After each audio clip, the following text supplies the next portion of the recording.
Shalom, selamat pagi Bapak Ibu Saudara yang dikasihi oleh Tuhan. Wow, sungguh kesempatan yang luar biasa dan anugerah yang luar biasa yang boleh kita terima pada pagi hari ini. Kita dapat berjumpa lagi di ibadah online GPDI Maranatha Malang. Saya ucapkan selamat datang di ibadah online GPDI Maranatha Malang bagi Bapak Ibu Saudara dimanapun Saudara berada. Saya mengajak untuk Bapak Ibu Saudara mempersiapkan diri, mempersiapkan hati, pikiran kita untuk kita fokus, boleh mengikuti ibadah online dari awal, pertengahan hingga akhirnya. Dan jangan lupa untuk menyiapkan catatan, alat tulis, Alkitab Saudara untuk mencatat setiap kebenaran firman Tuhan yang akan disampaikan. Dan Bapak Ibu Saudara harus memuji Tuhan dengan antusias, menyembah Tuhan, jangan malu-malu untuk melompat dan bergerak bagi Tuhan. Serta Bapak Ibu Saudara bisa katakan yes, haleluya, amin, untuk mengenapi setiap janjinya Tuhan. Mari saya ajak untuk kita berdoa terlebih dahulu sebelum kita memulai ibadah online pada pagi hari ini. Terima kasih Bapak yang baik, kami bersyukur Tuhan untuk pagi yang indah ini, untuk hari yang baru yang Tuhan boleh sediakan pada setiap kami ya Tuhan. Kami bersyukur karena Tuhan boleh begitu baik, Tuhan begitu mengasihi kami Bapak dari awal pertengahan hingga pada hari ini kehidupan kami Bapak.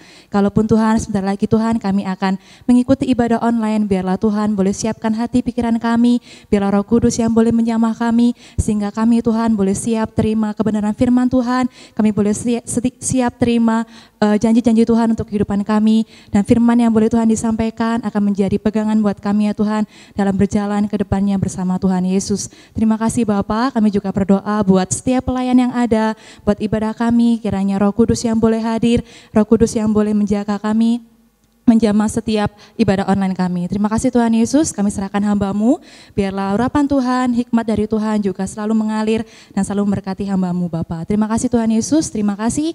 Kami serahkan doa ini dalam nama Tuhan Yesus Kristus, haleluya, amin. Selamat mengikuti ibadah, Tuhan Yesus memberkati. Haleluya, mari kita bersorak buat Tuhan. Kita bersorak-sorai bernyanyi buat Dia, haleluya. Semua di rumah kita bangkit berdiri bersama-sama, bertepuk tangan, kita bernyanyi buat Tuhan, amin.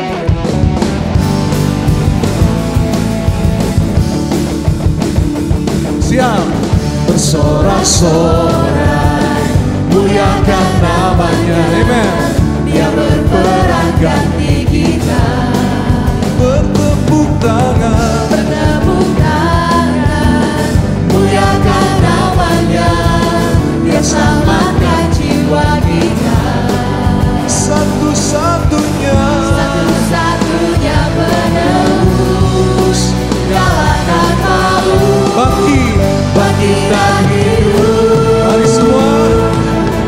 Tuhan yang memberi kemenangan bersama kita, di dalam kita. Masuk dalam kemuliaan-Nya, Dia perlindungan dan pengharapan. para papa papa para papa papa. Mari sekali lagi semua bernyanyi. Bersorak-sorai, muliakan namanya. Dia berperan ganti kita.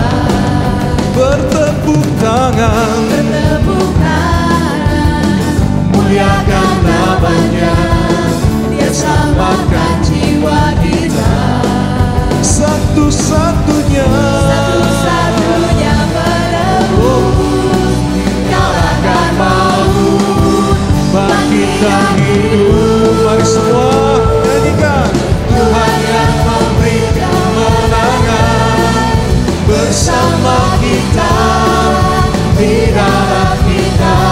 Amen, amen. Masuk dalam kemuliaan-Nya, Dia perlindungan dan pengharapan. Musik memuji Tuhan, amin. Oh, haleluya.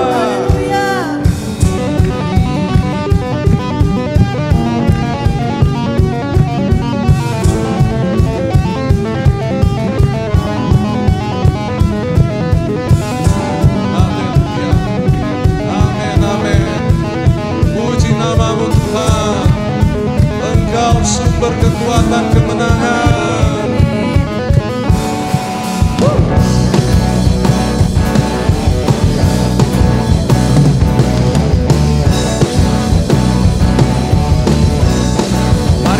siap-siap. Para pam pam pam pam pam. Para pam pam pam pam pam. Para pam pam pam pam pam. Para pam pam pam pam pam.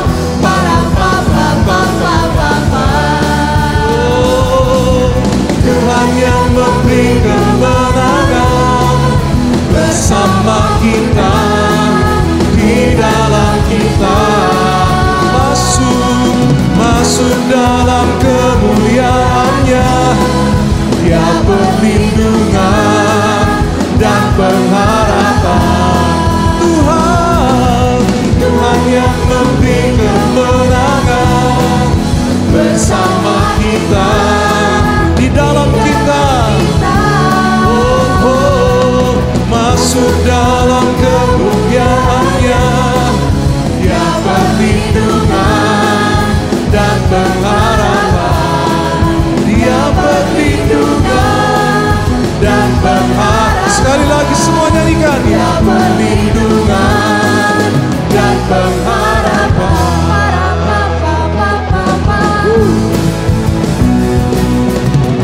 Para papa papa papa. Para papa papa papa. Beri sorak-sorai buat Tuhan. Haleluya, haleluya. Yes. Amin, amin. Mari kita yang ada di hadirat Tuhan, kita datang kepadanya. Mari kita datang dengan sesungguhan. Mari kita datang dengan menyembah. Mari kita datang dengan tangan terangkat dan berkata, Tuhan, aku mau menyembah-Mu. Aku mau menyembah-Mu ya Tuhan. Haleluya, haleluya, haleluya.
Ada di sini,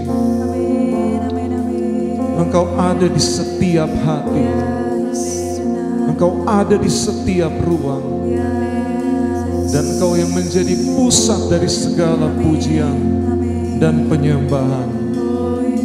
Sebab Engkau Allah besar, Kau layak dipuji, disembah. Amen.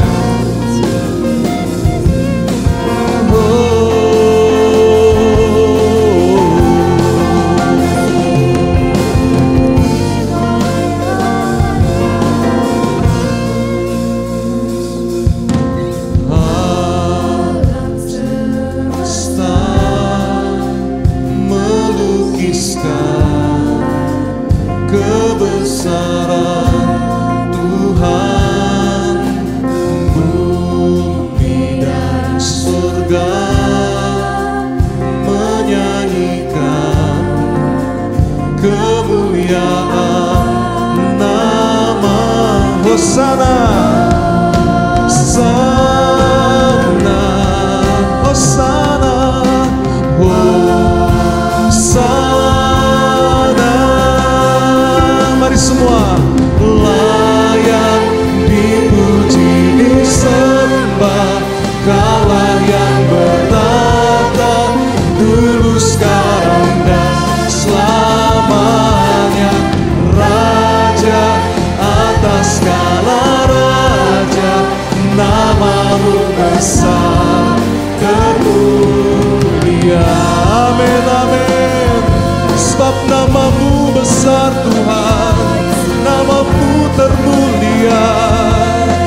Hosana, ya Hosana, Hosana. Semua layak dipuji, disembah, namanya bertata dulu, sekarang dan selamanya. Raja atas segala raja, namamu besar termulia. Sebab Allah yang kami puji dan kami sembah, Allah yang besar, pencipta segalanya, maka kepadanya segala kemuliaan, segala persembahan, segala hormat, segala keagungan hanya bagi namamu Tuhan. Haleluya.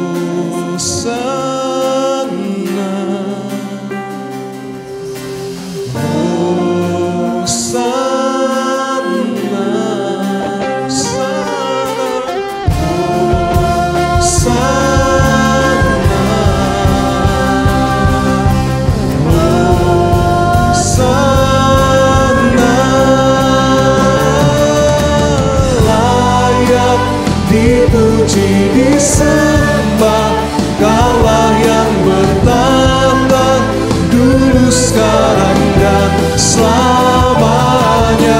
Raja atas segala raja, namamu besar termulia. Layak, layak dipuji, disembah, Kaulah yang bertata dulu, sekarang dan selamanya. Raja atas segala raja, namamu besar termulia. Namamu, namamu besar termulia.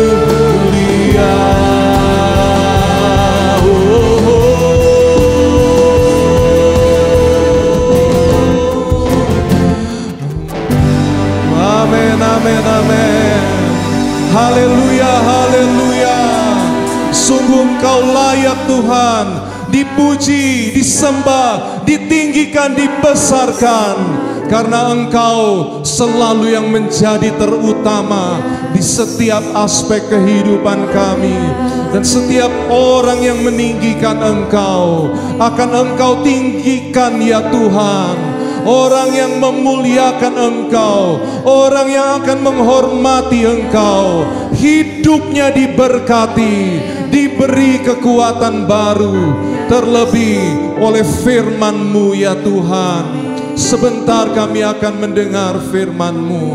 Kiranya Engkau berbicara ya Bapa, Engkau nyatakan lagi kebenaran-Mu. Roh Kudus mengurapi kami semua, dan kami akan melihat pertolongan-pertolongan yang baru datang daripada Engkau. Sungguh kami siap mendengar firman-Mu. Kami beralaskan semua di dalam nama Tuhan Yesus Kristus. Haleluya, haleluya. Amin, amin, amin. Selamat pagi, selamat bertemu dalam kasih Tuhan. Nah, pagi hari ini saya akan membawakan firman Tuhan yang berjudul Hidup di dalam Roh. Hidup di dalam Roh. Mari katakan bersama, 2, 3. Hidup di dalam Roh. Ya, kita akan membaca Galatia 5 ayat 16. Maksudku ialah hiduplah oleh Roh, maka kamu tidak akan menuruti keinginan daging. Ya, peperangan rohani yang terbesar itu bukan dari luar atau eksternal, ya. Itu bukan juga dari penguasa atau kekuatan atau roh teritorial atas bangsa-bangsa. Peperangan rohani yang lebih besar yang dikatakan oleh Alkitab kepada kita semuanya itu bersifat internal ya. Dan kalau saudara mau jujur, kita tahu bahwa masalahnya itu bukan di luar. Masalah terbesar selalu ada di dalam kita, benar? Ya. Nah, jadi ada peperangan antara keinginan roh dan juga keinginan daging. Nah, sekarang kita semua pasti pernah mengalami ya, yang rasanya kayaknya ditarik-tarik ke arah yang berbeda. Ya.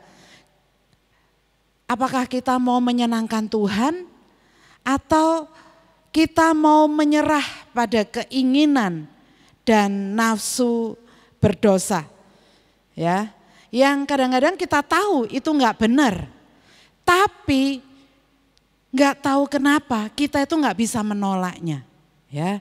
Dan rasanya saya itu pengen untuk memuaskan keinginan daging saya. Ya, pertanyaannya, apa artinya daging? Ya, yang dimaksud dengan daging itu bukan bagian dari tubuh yang terdiri atas urat-urat, bukan itu, ya. Tapi ketika Alkitab mengatakan tentang daging, itu artinya sifat jatuh dalam dosa yang diwarisi sejak lahir. Ya, di momen saya dan saudara dilahirkan itu nggak ada yang ngajarin, ya, nggak ada yang mengajari seorang bayi untuk membuat dia marah, tapi bayi itu bisa menangis karena dia marah, ya. Dan juga nggak ada yang ngajari kita bagaimana caranya berbohong, tapi otomatis kita itu bisa berbohong. Ya, karena kita dilahirkan dengan dosa yang diwariskan dalam daging. Dan sekarang di saat yang sama, di dalam diri kita, kita juga memiliki Roh Kudus yang berdiam di dalam kita. Ya, Roh Kudus adalah pribadi ketiga dari Allah Tritunggal. Nah, jadi Dia melahirkan kita kembali. Kita dilahirkan kembali oleh Roh. Kemudian Dia memberdayakan kita. Kita dibaptis dan dipenuhkan dengan Roh Kudus. Dan kemudian Dia menguduskan kita. Kita diubah dari hari ke hari menjadi serupa dengan Yesus Kristus. Nah, sampai kita masuk surga, sampai hari kita nanti masuk surga, setiap orang Kristen itu memiliki dua sifat di dalam dirinya, ya. Dan itu akan sangat-sangat bertentangan satu dengan yang lain. Ya, selalu berkonflik di antara keduanya. Dan konflik itu enggak akan berhenti sampai kita nanti RIP, ya. Kita bakal selalu mengalaminya. Ya.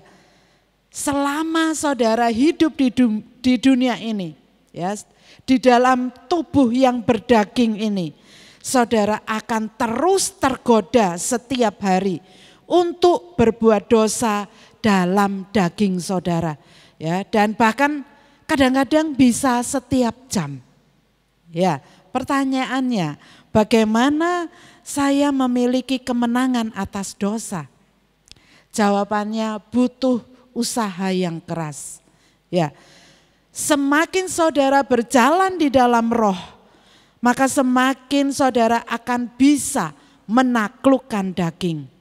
Ya, jadi saudara harus menyadari Roh Kudus.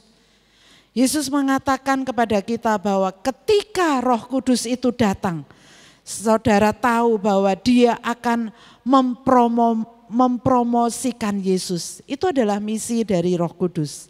Ya, Roh Kudus dapat membuat saudara semakin hari semakin serupa dengan Yesus Kristus.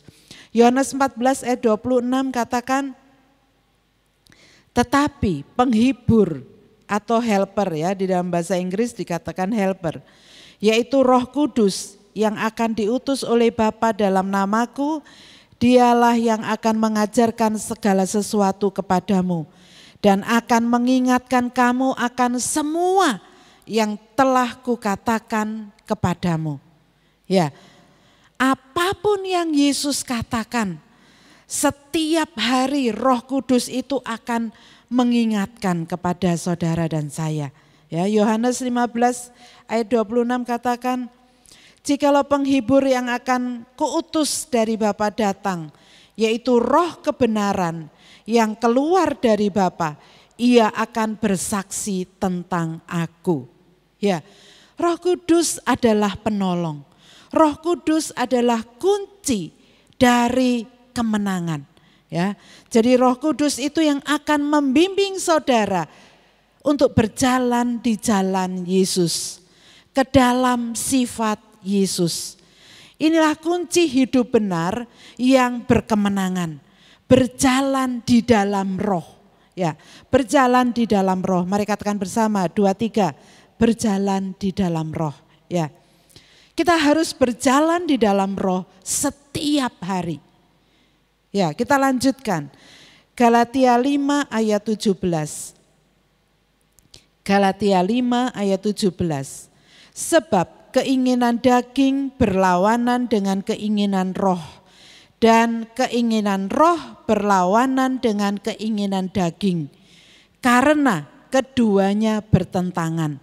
Sehingga kamu setiap kali tidak melakukan apa yang kamu kehendaki. Ya, yang menulis ayat ini adalah Rasul Paulus.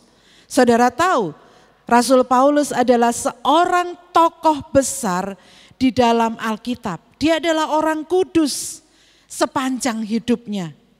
Paulus mengatakan ini, hei, jangan anggap remeh keinginan dagingmu, ya. Nah, kadang-kadang saya pun sebagai pendeta melakukan hal-hal yang bertentangan dengan apa yang saya khotbahkan. Ya, dapatkah saudara bayangkan orang sebesar Paulus berjuang di dalam dagingnya? Ya, artinya menjadi orang Kristen itu enggak otomatis menjadi orang yang tidak pernah mengalami keinginan daging lagi. Ya, enggak otomatis kalau jadi orang Kristen itu enggak punya lagi keinginan yang buruk. No. Ya, ada orang yang berkata, Bu Pendeta tahu, saya itu sekarang jadi orang Kristen dan saya sudah memberikan hati saya kepada Yesus. Sejak saat itu saya enggak punya keinginan buruk lagi. Ya. Nah, orang yang ngomong seperti itu, orang itu pasti berbohong. Kenapa? Karena setiap orang Kristen setiap hari, bahkan mungkin setiap jam juga bisa punya keinginan yang buruk, ya. Dan seharusnya kita pun meskipun kita udah jadi orang Kristen, kita juga masih harus berperang dengan keinginan buruk dan harus mencoba untuk memenangkannya dengan kuasa Roh Kudus. Oleh sebab itu, mengapa berjalan di dalam Roh itu adalah kunci untuk hidup berkemenangan dan hidup benar. Ya. Nah, ada beberapa keuntungan. Ya, keuntungan yang pertama bagi saudara dan saya untuk berjalan dalam Roh adalah kita akan memiliki kemenangan atas dosa, atas daging.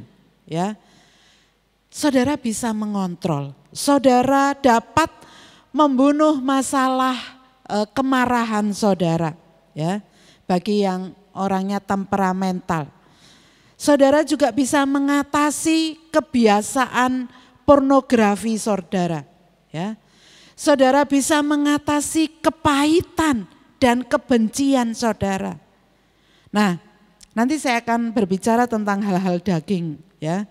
Nah, keuntungan kedua, kalau saudara dipimpin oleh Roh, saudara tidak berada di bawah hukum Taurat lagi. Ya, Galatia 5 ayat 18. Akan tetapi jikalau kamu memberi dirimu dipimpin oleh Roh, maka kamu tidak hidup di bawah hukum Taurat. Ya. Jadi sekarang kita akan belajar tentang perbuatan daging ya.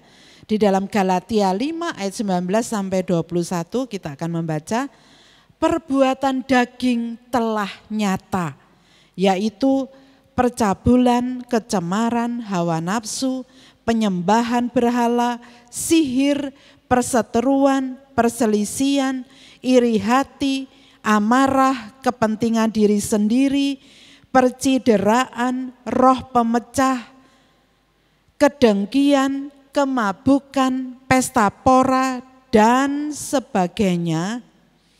Terhadap semuanya itu kuperingatkan kamu. Seperti yang telah kubuat dahulu, bahwa barang siapa melakukan hal-hal yang demikian, ia tidak akan mendapat bagian dalam kerajaan Allah. Ya, ayat ini katakan perbuatan daging telah nyata, ya, jelas, nyata, jelas. Nah, saudara tidak dapat melihat dagingnya, tapi perbuatan daging itu telah nyata atau jelas. Apa itu? Rasul Paulus memberikan seluruh daftarnya. Ya, Rasul Paulus memberikan 4 kelompok perbuatan daging.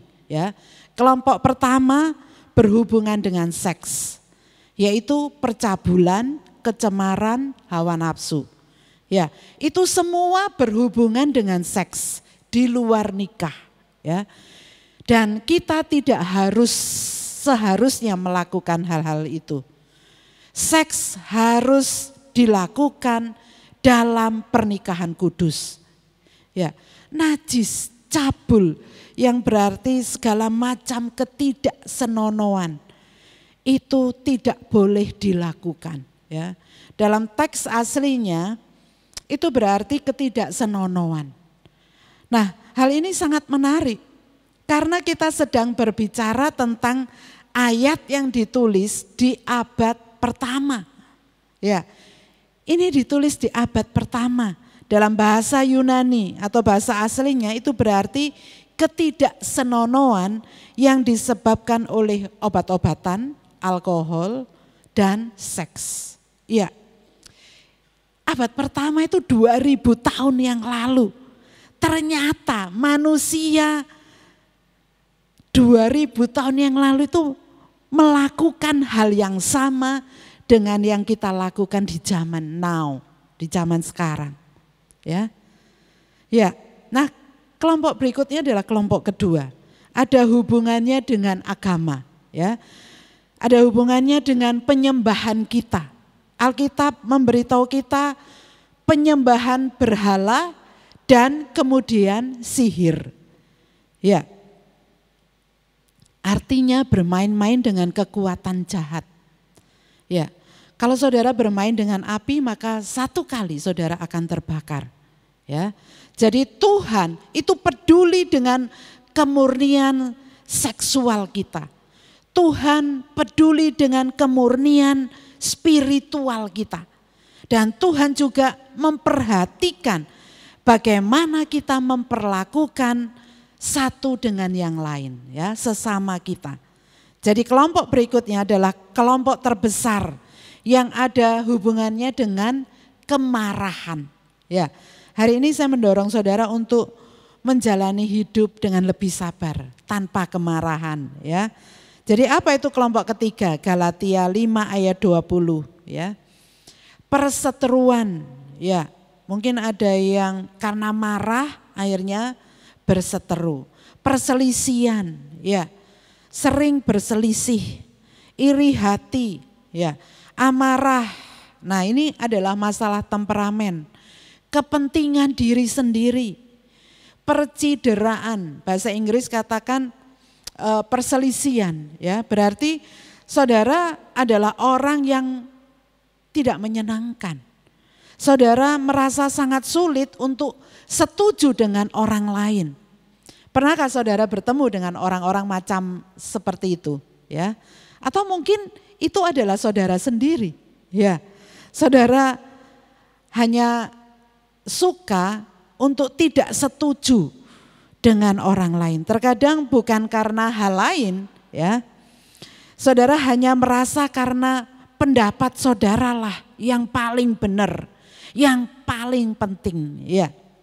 Nah, kemudian daftar berikutnya adalah roh pemecah atau dalam bahasa Inggris disebut sesat, ya.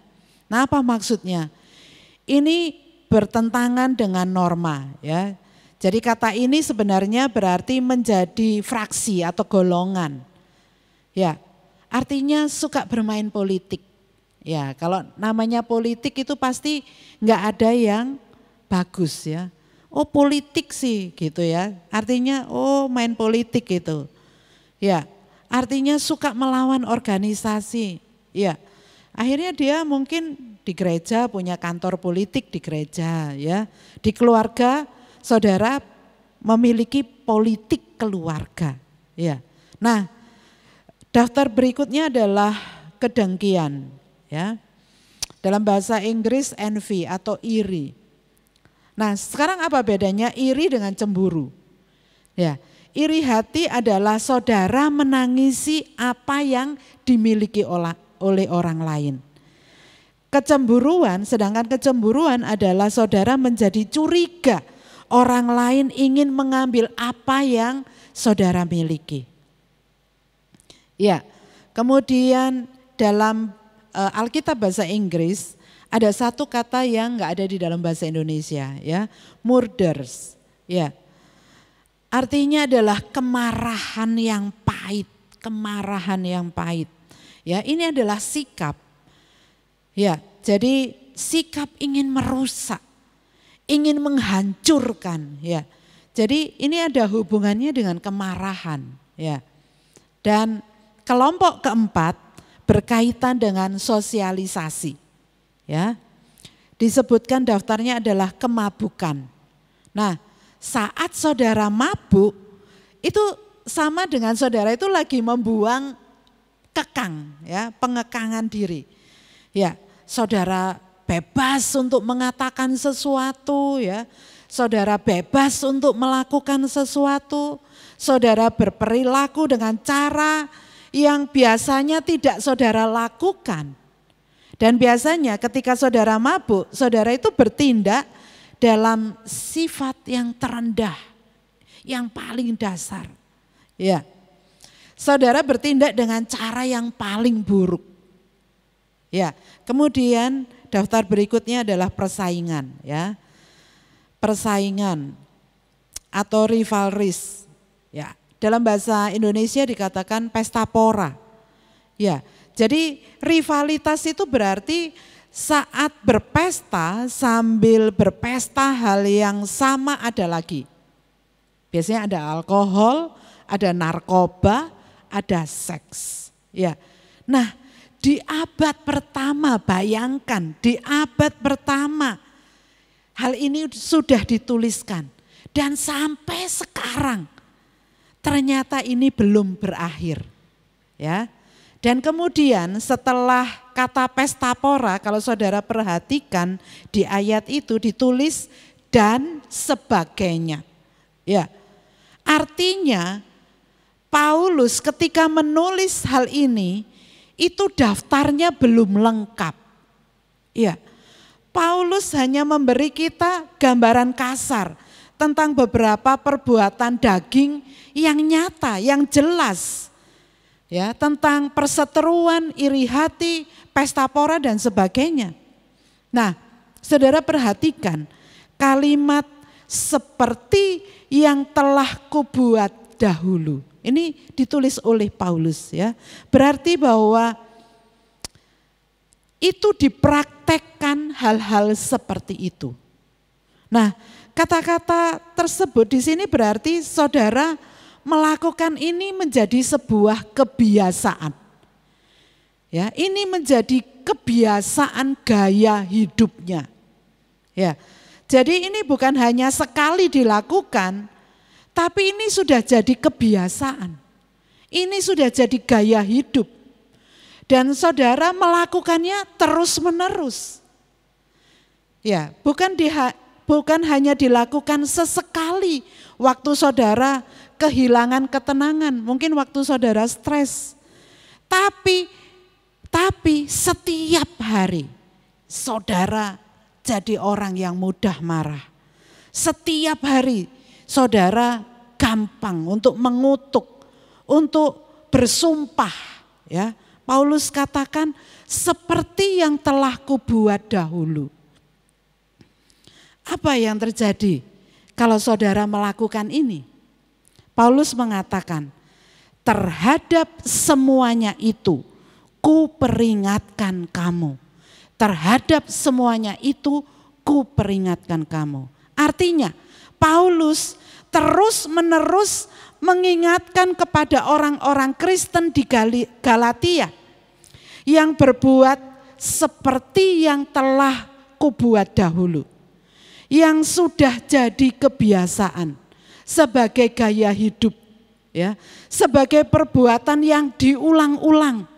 Akibatnya, saudara perhatikan ayat ini, akibatnya ditulis di ayat ini. Ia tidak akan mendapat bagian dalam kerajaan Allah. Sekarang perhatikan, dengan siapa Paulus berbicara? Rasul Paulus berbicara dengan orang Kristen. Ya, dengan orang Kristen, benar? Ya, yang di Galatia.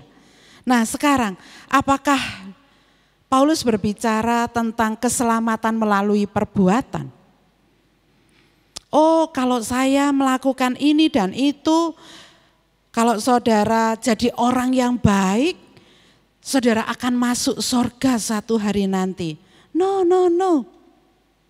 Rasul Paulus berkata bahwa saudara diselamatkan hanya oleh kasih karunia, hanya melalui iman, hanya di dalam Kristus. Tidak ada keselamatan melalui perbuatan. Ya. Jadi Paulus tidak berbicara tentang melakukan perbuatan baik untuk mendapatkan tempat di sorga.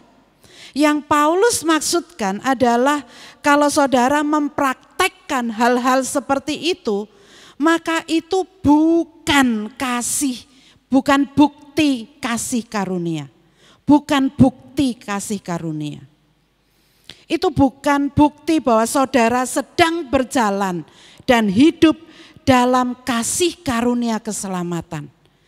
Itu sebabnya Paulus berbicara kepada orang Kristen. Jadi di sini kita bisa melihat orang Kristen bisa kehilangan keselamatan. Ya. Saudara bisa kehilangan keselamatan. Saya pun bisa kehilangan keselamatan. Kalau saudara dan saya tidak berjalan dengan benar bersama dengan Tuhan. Jadi orang Kristen bisa kehilangan keselamatan. Jemaat Tuhan, kita tidak percaya pada ketekunan tanpa syarat ya dari orang-orang kudus. Artinya kita tidak percaya sekali selamat tetap selamat. Oh, pokoknya saya itu udah percaya Yesus, saya pasti masuk surga. No, enggak segampang itu, ya. Ayat ini membuktikan tentang hal ini. Itu sebabnya langkah terakhir saudara itu jauh lebih penting daripada langkah awal saudara. Orang Kristen bisa-bisa tidak akan mendapat bagian dalam kerajaan Allah. Jadi kita berbicara tentang ketekunan bersyarat. Ya, kegigihan yang bersyarat. Jadi saudara harus sangat berhati-hati di sini. Ini masalah serius, benar. Ini masalah serius. Karena kekekalan saudara dipertaruhkan. Apakah saudara akan mewarisi kerajaan Allah atau tidak? Ini semua adalah daftar perbuatan daging. Ya.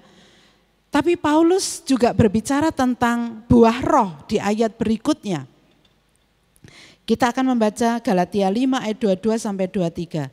Tetapi buah roh ialah kasih, sukacita, damai sejahtera, kesabaran, kemurahan, kebaikan, kesetiaan, kelemah lembutan, penguasaan diri.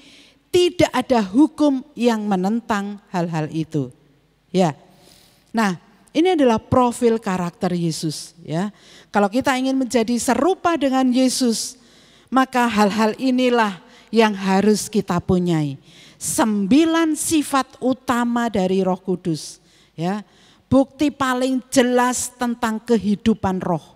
Buah setiap orang percaya harus punya 9 buah kebajikan ini, ya.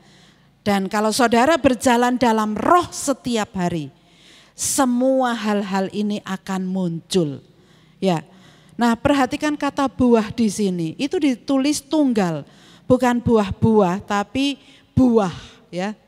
Jadi tidak seperti karunia roh. Saudara tahu ketika kita berbicara tentang karunia roh, maka Roh Kudus itu bisa memberikan karunia nubuat. Ada yang diberi karunia bahasa roh, ada yang diberikan karunia bahasa roh dan penafsirannya, ada yang diberi karunia penyembuhan. Tapi di sini saudara tidak bisa mengatakan beberapa orang diberikan kasih, beberapa orang diberikan kebaikan, beberapa orang diberikan kelembutan. Oh, jangan harap aku lembut, aku tidak diberkati dengan buah itu. Saudara nggak bisa berkata seperti itu. Kata buah di sini itu artinya tunggal. Ya, dengan kata lain, Roh Kudus itu mengharapkan kita untuk memiliki semuanya. 9 buah roh ini ada di dalam diri kita, dan semakin kita berjalan di dalam Tuhan, semakin kita akan memunculkan buah roh itu. Ya. Jadi mari kita lakukan, amin. Ya, nah bagaimana kita sebenarnya mengendalikan daging kita, ya, dan menghasilkan roh, buah roh, ya. Nah inilah yang diajarkan oleh Alkitab kepada kita. Tuhan adalah Tuhan yang sangat praktis, ya. Dia ingin membantu kita. Jadi mari kita lihat ayat berikutnya, ayat 24. Barang siapa menjadi milik Kristus Yesus, ia telah menyalibkan daging dengan segala hawa nafsu dan keinginannya. Ya. Jadi pertama, mari kita berurusan dengan yang negatif, ya. Bagaimana saudara mengendalikan pekerjaan atau kekuatan daging itu? Nah, hal pertama yang harus saudara lakukan adalah kita harus menyalibkan daging. Kita harus menyalibkan daging. Ya, mematikan. Inilah yang kita bicarakan tentang mati raga. Sekarang siapakah yang harus disalibkan? Ya, yang harus disalibkan adalah mereka yang menjadi milik Kristus Yesus. Ya, mereka yang menjadi milik Yesus.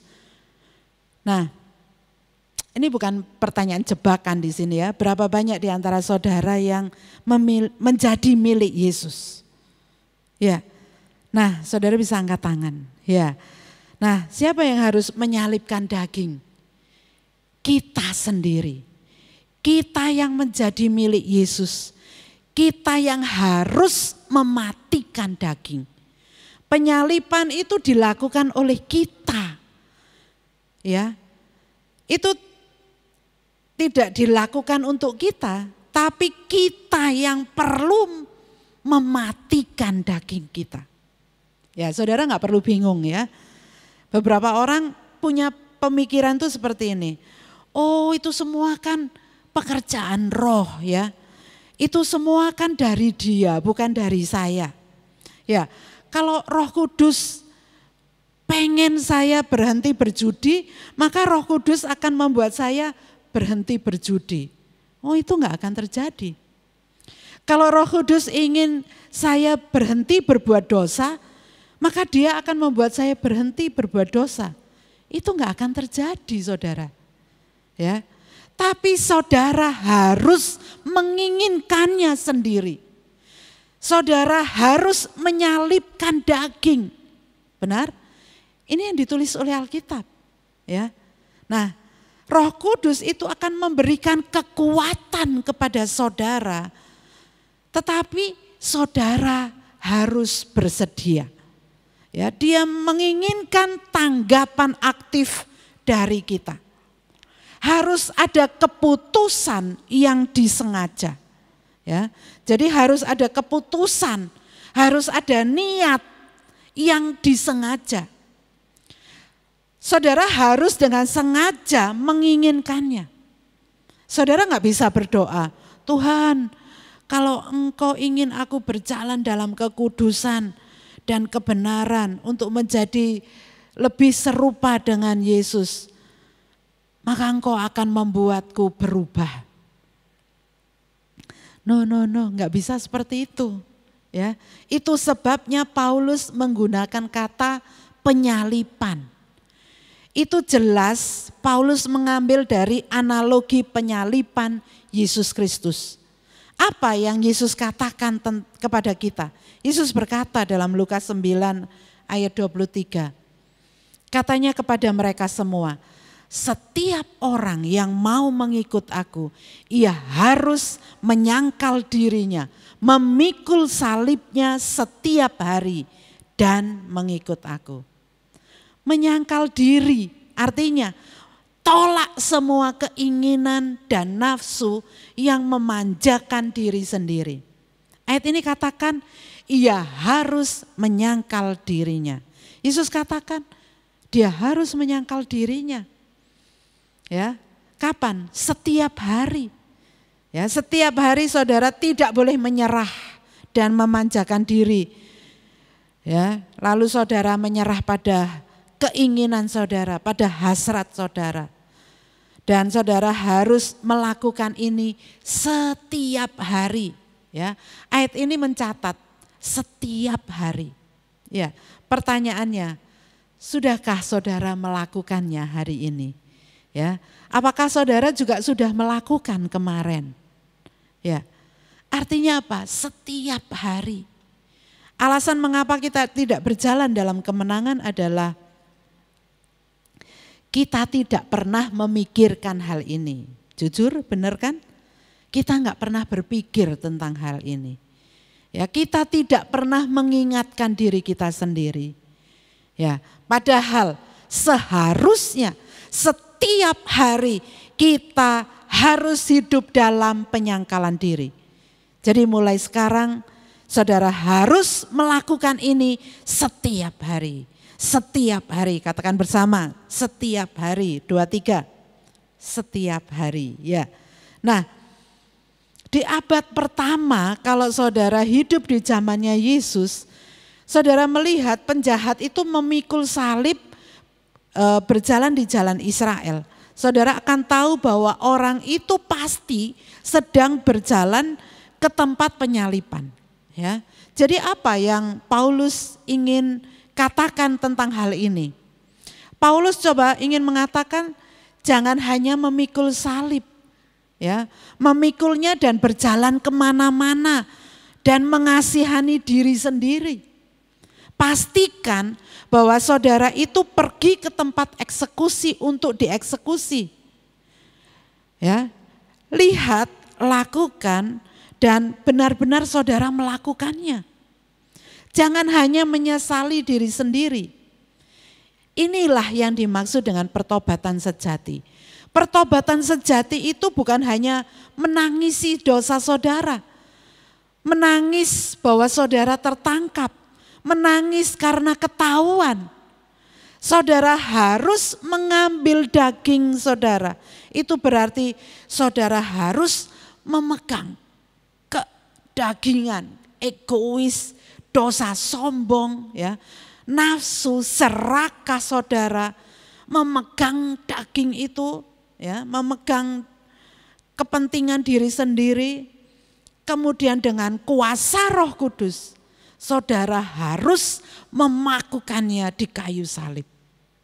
Nah, 3 hal di sini yang harus saudara ketahui ketika kita harus menyalibkan daging kita. Ya, yang pertama harus kejam, Ya, penyaliban itu adalah hari di mana Yesus mengalami sebagai penjahat yang terburuk dari yang paling buruk. Itu sebabnya mengapa sangat memalukan bagi Yesus untuk disalibkan. Karena mereka menganggap Yesus itu terburuk dari yang paling buruk. Ya, saudara nggak bisa menyesali daging saudara lagi. Ya, jadi harus kita tolak. Perhatikan, itu bisa kejam, ya, dan kemungkinan besar yang kedua bisa menyakitkan. Ya, penyaliban itu bisa sangat menyakitkan. Bahkan Yesus berkata, kita bisa begitu terbiasa dengan kebiasaan berdosa kita. Itu akhirnya menjadi bagian dari kehidupan kita. Kita telah berjudi begitu lama. Kita telah berbohong begitu lama, ya. Kita telah serakah begitu lama. Kita telah biasa melakukan hal-hal yang buruk begitu lama. Ya, dan memotongnya itu seperti memotong tangan kita, ya. Itu seperti mencungkil ke mata kita, ya. Dan serasa saudara itu memutilasi diri sendiri, dan hal itu pasti sangat menyakitkan, ya. Tapi saudara bisa mengubahnya dengan kuasa Roh Kudus. Nah, hal ketiga, penolakan terhadap sikap daging kita sendiri adalah harus tegas, ya. Penyaliban itu sangat kejam karena kematian di salib itu enggak instan, enggak cepat, ya. Dan ini bukan kematian instan. Faktanya ada beberapa penjahat yang masih bisa tertawa di salib hingga 2, 3, atau 4 hari sebelum dia meninggal. Itu sebabnya mengapa penyaliban adalah yang terburuk, paling kejam dari semua penghukuman. Tentara Romawi itu ditempatkan di bawah salib untuk memastikan bahwa tidak ada orang yang dapat turun dari salib sebelum penjahat itu mati. Dia akan ditinggalkan di salib sampai dia benar-benar mati. Itu sebabnya ketika Yesus mati setelah 6 jam di kayu salib, Pilatus terkejut. Kenapa begitu cepat? Ya, karena mereka berpikir bahwa Yesus itu akan berada di atas salib selama paling enggak 4 hari.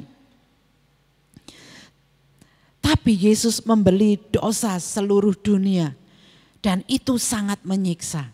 Dan Yesus meninggal setelah 6 jam. Nah, ini adalah tantangan terbesar bagi saudara dan saya. Ya. Karena keinginan daging kita itu tidak akan hilang begitu saja. Oh no, enggak akan hilang dengan mudah, dengan instan. Ya. Kita enggak bisa berkata, saya bertobat hari ini, ya, dan kemudian besok udah hilang. Ini artinya apa? Tobat kumat, ya. Sekarang tobat, besok kumat, ya. Nah, saudara, sampai saudara nanti tiba di sorga, daging saudara ini masih nempel di hidup saudara, ya. Artinya apa? Sepanjang sisa kehidupan kita masih berurusan dengan daging kita. Ya, Ya, dan dengan kuasa Roh Kudus, maka saudara bisa menyalibkan di kayu salib hal-hal yang dari daging.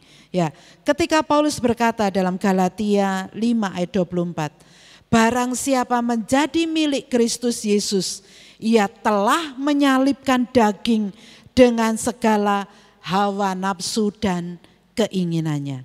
Nah, kata telah menyalibkan dalam bahasa Yunani itu artinya tegas dan tidak tergoyahkan. Ya, ini adalah keputusan yang menentukan. Ya, ini adalah keputusan yang tegas. Mereka yang tegas menjadi milik Yesus, tegas, percaya, bertobat dan percaya. Ya, kita akan menyalibkan daging kita dengan semua nafsu dan keinginannya. Dan inilah pertobatan yang sejati, pertobatan yang sesungguhnya.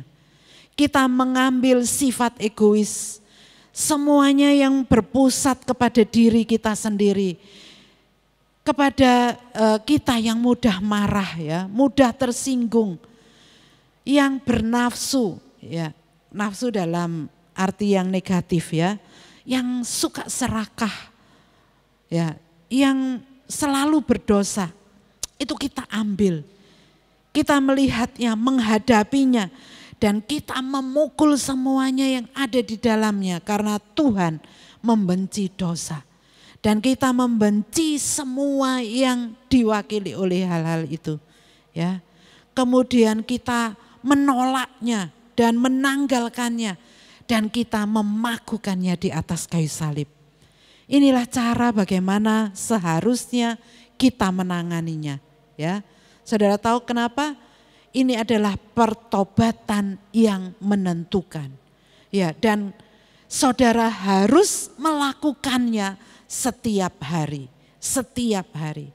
Kalau saudara nggak tegas, saudara melakukannya sesekali, maka saudara akan lupa. Jadi saudara harus melakukannya setiap hari. Yesus berkata dalam Lukas 9 ayat 23, setiap orang yang mau mengikut aku, ia harus menyangkal dirinya, memikul salibnya setiap hari dan mengikut aku. Ya, jadi bukan hanya nggak marah minggu lalu, bukan hanya nggak marah hari ini, ya, dan besok dan lusa, tapi kita harus bertobat sepenuhnya, pertobatan sejati. Inilah yang dimaksud dengan menjadi seperti Kristus, ya. Dan apa yang terjadi? Kita terus melakukan ini dengan kuasa Roh Kudus, memakukannya di kayu salib sampai daging ini tergantung di sana dan menjadi lemah dan tidak mempengaruhi saudara lagi. Jadi masalahnya bukan kebanyakan dari saudara belum bertobat, ya. Saya percaya semua saudara yang melihat firman Tuhan pagi hari ini, saya tahu bahwa pasti saudara sudah bertobat. Tapi saudara tahu enggak masalahnya? Masalahnya saudara belum mempertahankan atau menjaga atau memelihara pertobatan saudara. Saudara tidak mempertahankan pertobatan, itu masalahnya. Itulah sebabnya mengapa kita tidak pernah menang atas pornografi. Itulah sebabnya mengapa kita tidak pernah menang atas kemarahan. Ya. Mengapa kita tidak pernah menang atas keserakahan dan semua hal itu. Ya, dengar, Roh Kudus adalah roh yang lembut. Ya. Roh Kudus itu tidak akan pernah memaksa jalannya kepada kita untuk melakukan apa yang tidak ingin kita lakukan. Bahkan ketika kekuatan kita kecil, ketika kita merasa sangat lemah, godaannya begitu kuat. Ya. Kalau saudara bisa menemukan di dalam diri saudara ketulusan untuk berdoa, Tuhan Yesus, bukan kehendakku, tapi kehendakmu yang jadi. Ya, dan Saya percaya Roh Kudus itu akan datang secara supranatural untuk memberi saudara kekuatan untuk mengatasi dan memberi kekuatan untuk menang atas segala godaan. Haleluya. Ya, Roh Kudus akan memberi saudara keinginan supranatural. Dia akan memberi saudara tekad supranatural dan disiplin untuk menolak kejahatan dan melakukan hal-hal yang seperti Kristus. Dan saudara harus rela, bukan kehendakku yang jadi, tapi kehendakmu yang jadi. Ya. Nah, bagaimana mengontrol daging dan menghasilkan buah roh? Ya, Galatia 5 ayat 25 katakan, jikalau kita hidup oleh roh, baiklah hidup kita juga dipimpin oleh roh. Ya. Jadi ini adalah hal kedua yang harus kita lakukan. Kita harus dipimpin oleh roh. Kita harus dipimpin oleh roh. Dipimpin oleh roh, mari katakan bersama, 2, 3. Dipimpin oleh roh, ya. Jadi kita harus berjalan dalam roh yang merupakan kehidupan, ya. Dan saudara membudayakan buah roh. Nah, sekarang kita melihat dua frase, ya. Yang pertama dipimpin oleh roh, itu ditulis di ayat 18, dan hidup atau berjalan dalam roh yang ditulis di ayat yang ke-25. Ya. Nah, sekarang saya perlu menjelaskan ini. Apa bedanya? Ya. Apa perbedaan besar antara dipimpin oleh roh dan hidup oleh roh? Ini ada perbedaan besar. Kalau saudara enggak paham tentang hal ini, maka pengalaman saudara dengan Roh Kudus itu tidak akan lengkap, ya. Dipimpin oleh roh itu pasif, ya. Dia memimpin saudara. Dia memimpin saudara. Saudara hanya mengikuti, ya. Jadi pasif. Tapi berjalan dalam roh itu adalah aktif. Berjalan dalam roh itu aktif. Nah, sekarang Roh Kudus adalah pemimpin kita. Jadi setiap hari dia akan datang kepada kita. Dan dia akan mengambil inisiatif sebagai pemimpin. Ya. Dia akan mendorong kita dengan keinginan kudus melawan keinginan daging. Sekarang jangan lakukan ini, lakukan itu. Ya. Jangan merasa seperti ini, jangan sedih. Ingat janji-janji Tuhan. Ya. Jangan pergi ke tempat ini, tidak baik ini untukmu. Ya. Kamu tahu sebenarnya kamu seharusnya melakukan hal-hal ini. Percayalah kepadaku. Ya. Roh Kudus itu akan memimpin saudara. Setiap hari Roh Kudus akan mendorong saudara. Ya, seperti merpati, dia akan memimpin dengan sangat lembut, ya. Jadi dia memberikan tekanan lembut pada saudara di area kehidupan saudara. Dan dia dengan sabar menunggu. Dia menunggu saudara untuk merespon, ya. Kita secara pribadi harus sangat aktif dan sangat intens berjalan di dalam roh. Dan ini adalah bagian aktif, ya. Dan ini adalah panduan saudara untuk menunjukkan kepada saudara, untuk memimpin saudara. Dan dia juga adalah jalan yang harus saudara jalani. Ya, ingat dia adalah jalan yang harus saudara jalani. Dan saudara berjalan di mana? Bukan dengan roh, tetapi di dalam roh. Ya, karena dia adalah jalan. Faktanya kata ini sangat-sangat menarik ya, dalam bahasa aslinya. Kata berjalan itu adalah istilah dalam militer. Ya, semua tentara tahu hal ini. Artinya adalah berjalan di garis yang sudah digariskan, yang sudah digambarkan. Ya. Jadi dia telah menggariskannya. Saudara harus tahu cara dia berjalan. Ya, supaya dia ingin Saudara berjalan di jalan itu, ya, enggak keluar dari garis. Saudara harus tahu nilai kebenaran ini. Saudara tahu kesetiaannya ini. Saudara tahu kasihnya. Saudara tahu kebenarannya. Jadi apa garis yang telah digariskan oleh Roh Kudus? Tentu saja Alkitab, ya. Dialah yang mengilhami Alkitab, bukan? Ya. Bukan hanya Alkitab yang dia tulis, tapi itu adalah Roh Kudus sendiri. Jadi saudara harus mengenal dia, bahkan ketika saudara tidak merasakan apa-apa. Saudara harus mengetahui garis roh dan berjalan di dalamnya. Ya. Jadi ketika saudara bersenang-senang, menikmati semua waktu luang saudara, ketika saudara berolahraga, ya, mungkin saudara butuh hiburan atau membaca buku-buku, atau saudara datang di persekutuan, saudara ketika bermedia sosial, nikmati semua itu. Tapi berjalanlah dalam garis roh, ya, tetap bersama dengan Roh Kudus, bersekutu segaris dengan Roh Kudus.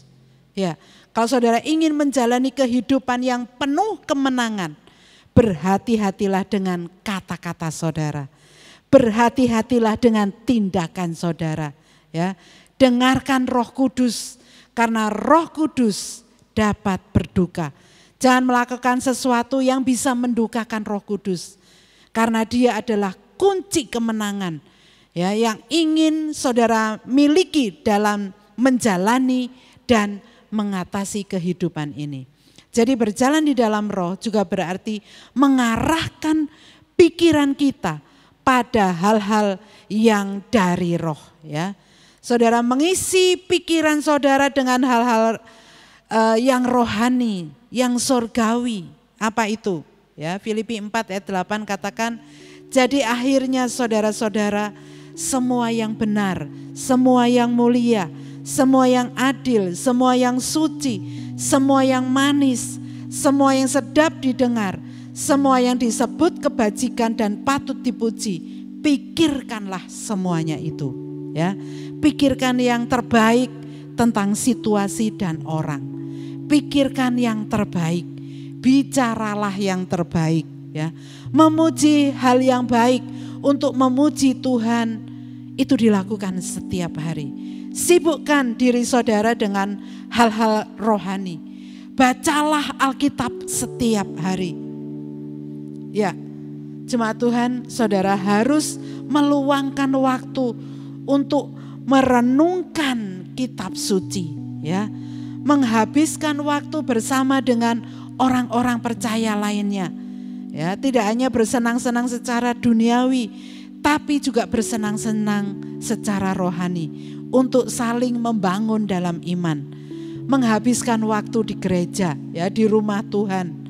Ketika saudara berada di rumah Tuhan, maka di situ ada anugerah khusus, ada berkat khusus yang tidak bisa saudara dapatkan sendiri. Saudara menghabiskan waktu untuk beribadah. Saudara menghabiskan waktu untuk melayani. Ya, jadi tidak cukup hanya pasif dan menunggu pimpinan roh, tapi supaya saudara juga berserah kepada kendali Tuhan, ya. Dan saudara harus berjalan secara aktif dan sengaja di jalan roh. Maka dengan demikian buah roh itu akan berbuah-buah, akan nampak, ya. Jadi Yesus telah melakukan segalanya untuk memberi saudara kehidupan yang berkemenangan. Dan kemenangan ini ada dalam jangkauan saudara. Itu sudah ada di dalam Kristus. Ya, kita masing-masing. Saudara lihat di ayat tadi, ya. Di hari kita percaya, kita telah menyalibkan daging kita dan semua nafsu dan keinginannya. Ya, kita sudah hidup di dalam roh. Ya, karena jika saudara tidak memiliki Roh Kudus di dalam diri saudara, maka bukan milik Yesus. Jadi apa yang harus saudara lakukan? kita mengambil waktu setiap hari untuk mengingatkan diri kita sendiri tentang semua kebenaran ini. Ingatkan diri kita sendiri, saya disalibkan bersama Kristus ya. Aku harus tetap disalibkan, bukan kehendakku yang jadi, tapi kehendakmu yang jadi. Setiap hari kita merenungkan hal-hal sorgawi. Roh Kudus, tolong aku, bantu aku untuk berjalan di jalan-Mu. Bantu aku sepenuhnya dalam setiap tindakan yang aku lakukan.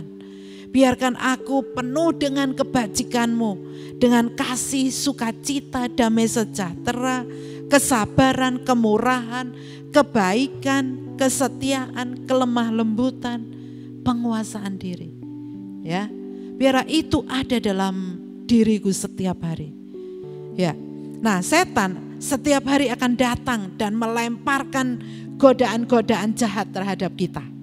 Dan saudara perlu menegurnya dan berkata, iblis, aku adalah milik Yesus.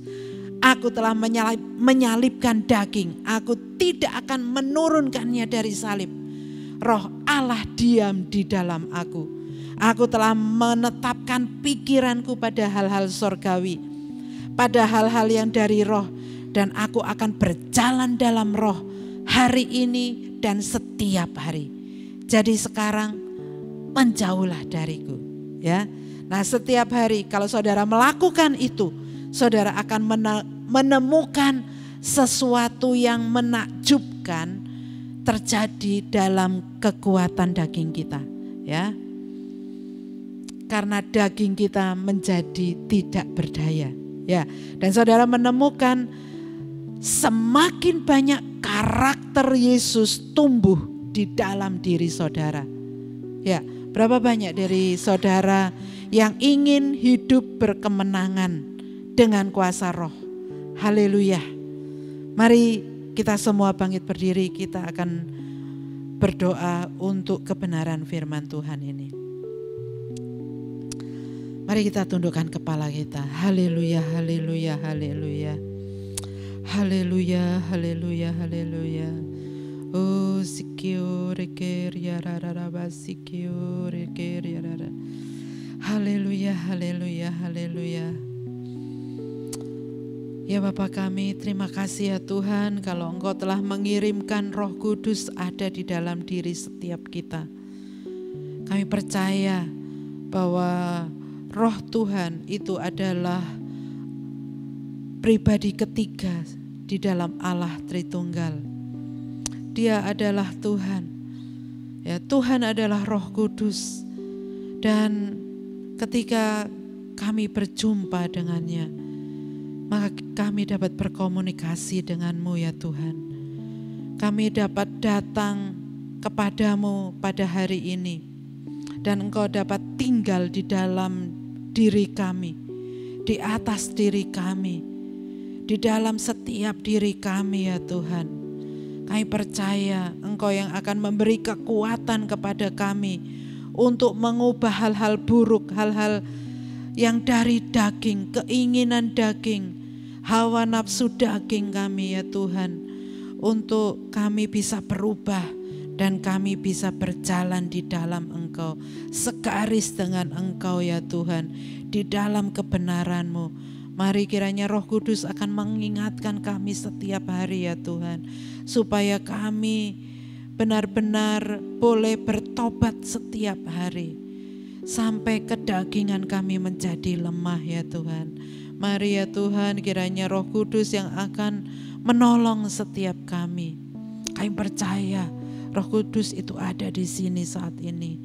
Kami berdoa ya Tuhan, kiranya Roh Kudus akan mendorong setiap kita untuk melakukan segala sesuatu untuk Kristus. Dan kami dapat melakukan segala sesuatu dengan kuasa Roh Kudus.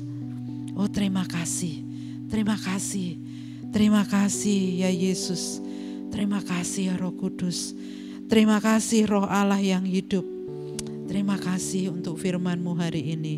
Hanya di dalam nama Tuhan Yesus Kristus kami sudah berdoa. Haleluya. Mari semua yang percaya katakan amin. Ya, puji Tuhan, selamat pagi Bapak Ibu Saudara-saudara yang dikasih dalam Tuhan. Salam sejahtera bagi kita semua dimanapun kita berada. Pagi hari ini sebelum saudara memberikan persembahan, kita mau dengar firman Tuhan. Ya, firman Tuhan itu akan menguatkan kita. Firman Tuhan itu akan meneguhkan kita. Bahkan kita akan dikuatkan iman kita. Nah, pagi hari ini kita akan melihat satu judul. Saya berikan satu judul firman Tuhan persembahan ini, yaitu taat. Taat. Taat ini merupakan suatu hal yang seringkali kita dengar, seringkali kita lakukan di hari-hari yang kita akan jalani. Nah, kata taat ini juga saudara, seringkali kita melakukan di dalam tugas atau di dalam perintah-perintah orang lain terhadap kita. Nah, kita akan melihat ada dua hal di dalam kita taat. Dalam hal ini kita memberi persembahan. Ya, hal yang pertama kita lihat taat dalam sisi menunggu. Bapak Ibu Saudara-saudara di dalam kasih Tuhan, kalau kita melihat kata menunggu di sini, tentunya bagi banyak orang menunggu di sini satu pekerjaan yang bisa dikatakan bahwa hal yang sangat-sangat merupakan hal yang bisa dikatakan sangat berat untuk dapat kita jalankan.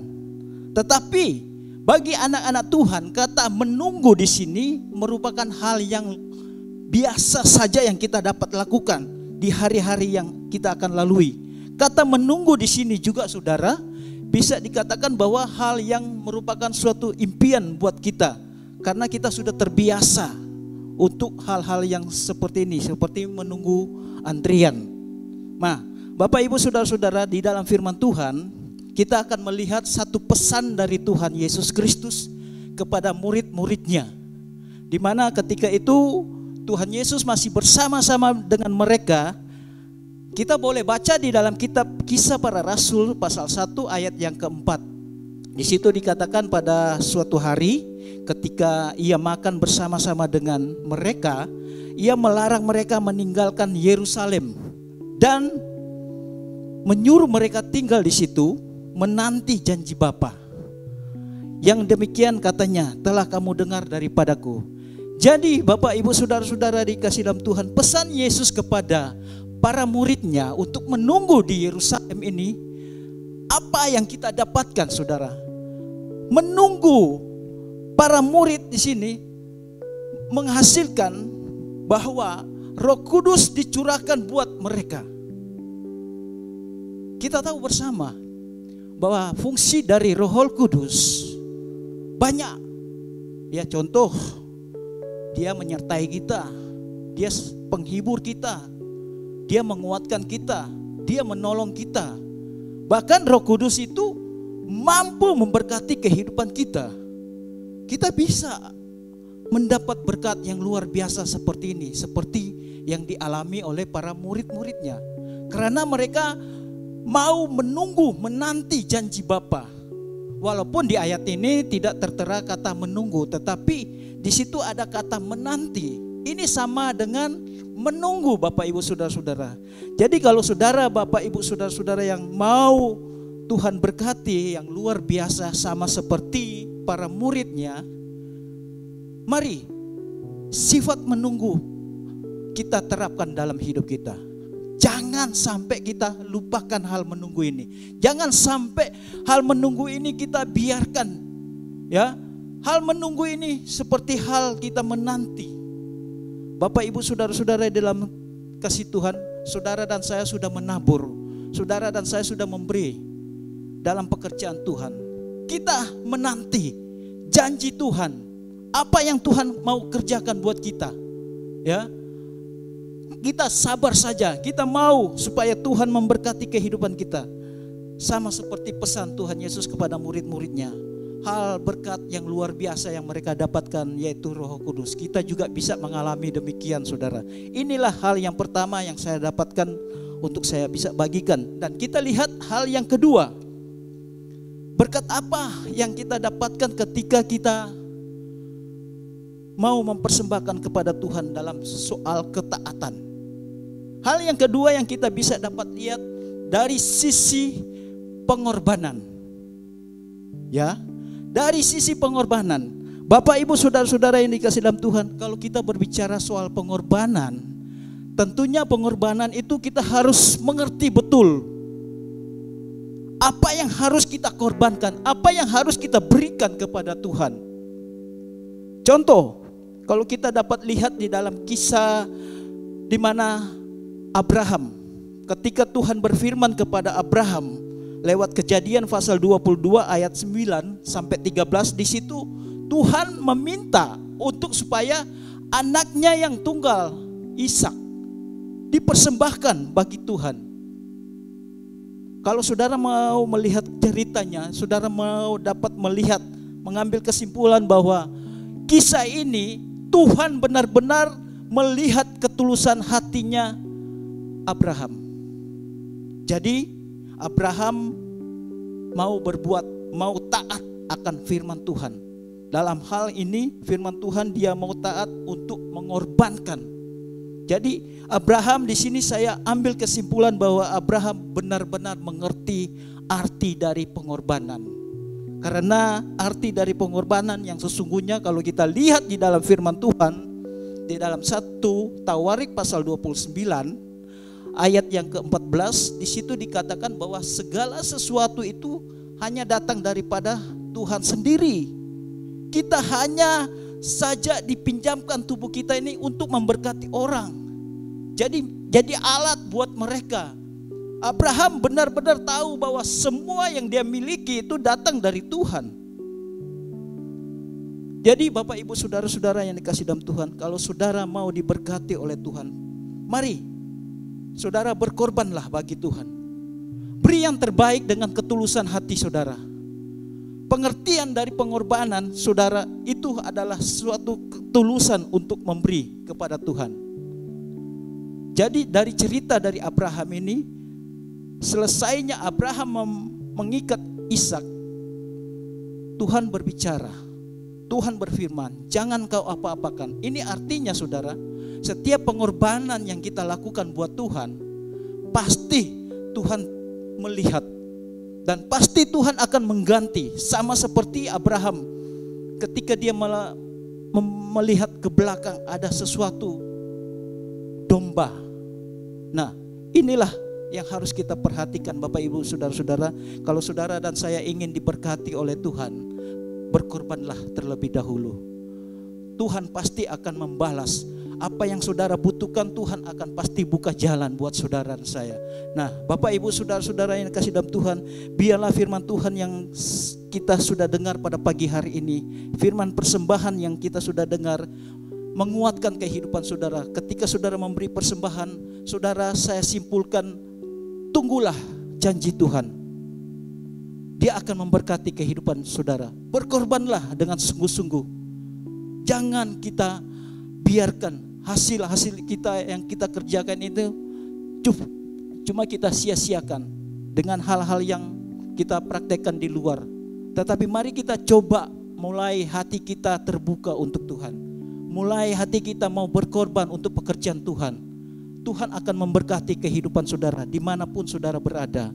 Ya, puji Tuhan, firman persembahan yang kita dengar biarlah menjadi berkat buat saudara. Kita akan memberi persembahan, tetapi kita akan berdoa dulu untuk persembahan kita yang kita akan bawa pada pagi hari ini. Terima kasih Bapa di surga, kami sudah mendengarkan firman Tuhan. Ada dua hal yang kami harus mengerti, bahwa sesungguhnya Tuhan akan memberkati kehidupan kami ketika kami harus menunggu janji Tuhan. Ketika kami harus berkorban terlebih dulu. Inilah dua hal yang harus kami mau lakukan Tuhan pada pagi hari ini. Biarlah segala sesuatu yang kami miliki kami kembalikan untuk kemuliaan nama Tuhan saja. Tuhan berkati setiap persembahan yang kami berikan kepadamu Tuhan.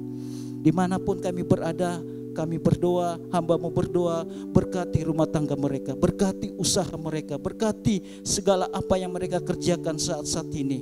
Terima kasih Tuhan, ini doa kami akan memberi dengan penuh sukacita. Hanya di dalam nama Tuhan kami, Yesus Kristus, kami sudah berdoa dan mengucap syukur. Haleluya. Amin. Tuhan Yesus memberkati. Ya, mari saudara tunggu pertama kita akhiri ibadah pada pagi hari ini. Terima kasih Tuhan, bersyukur buat kasih-Mu kami dapat beribadah walaupun lewat ibadah online. Tuhan melihat kehidupan kami, oleh sebab itu ampuni segala kesalahan kami. Kemurahan-Mu saja sampai hari ini kami diberkati oleh anugerah keselamatan yang daripada Engkau. Terima kasih. Terima kasih untuk firman Tuhan pada pagi hari ini. Kiranya Roh Kudus memampukan kami dalam menjalani kehidupan setiap hari. Terima kasih, sukacita dari Tuhan melimpahi jemaat Maranatha di akhir bulan Juli ini. Bagi yang berulang tahun, kiranya Tuhan Yesus memberkati, menjaga, melindungi, dan selalu menyertai serta memberkati. Terima kasih untuk segala berkat yang sudah Tuhan limpahkan bagi jemaat. Kami doakan jemaat yang beribadah lewat online ataupun tamu yang sudah sama-sama beribadah pada pagi hari ini. Tuhan memberkati. Saat ini kalau ada yang sakit, susah, mari Tuhan. Dalam nama Tuhan Yesus Kristus, sembuhkan. Tuhan beri kekuatan, kesehatan bersama. Terima kasih. Memberkati setiap usahanya, toko, sekolah, semua untuk kemuliaan nama Tuhan. Terima kasih. Mari jemaat bisa mengangkat tangan. Saudara yang dikasihi Tuhan, terimalah berkat dari Allah Bapa, kasih karunia Tuhan Yesus Kristus, dan persekutuan Roh Kudus senantiasa menyertai saudara sekalian. Mulai hari ini sampai Maranatha. Dalam nama Tuhan Yesus Kristus, mari semua yang percaya katakan amin. Tuhan memberkati. Haleluya, puji Tuhan. Bapak Ibu sekalian, saya percaya kita semua sudah diberkati dan dilawat oleh Tuhan. Sampai ketemu di waktu yang akan datang. Tetap memuji, bersuka cita, bersorak-sorai buat Tuhan. Haleluya.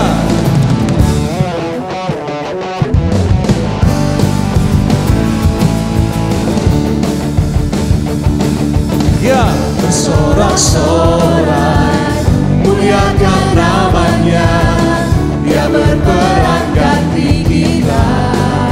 bertepuk tangan,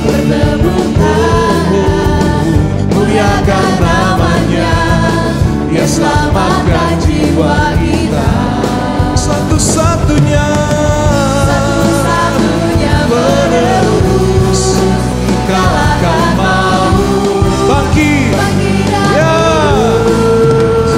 Tuhan yang memberi kemenangan bersama kita, di dalam kita.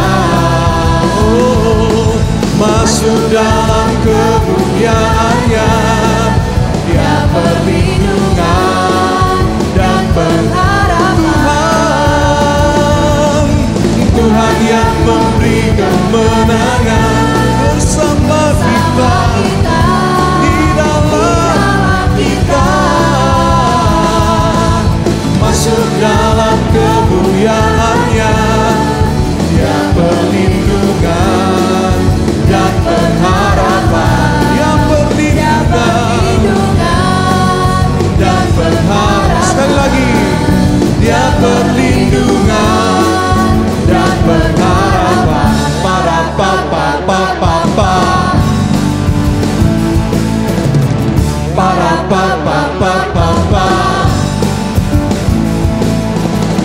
Para papa papa papa. Haleluya. Wow, puji Tuhan, kita sudah mengikuti ibadah online pagi hari ini. Ya, sudah terima berkat yang luar biasa dari Tuhan?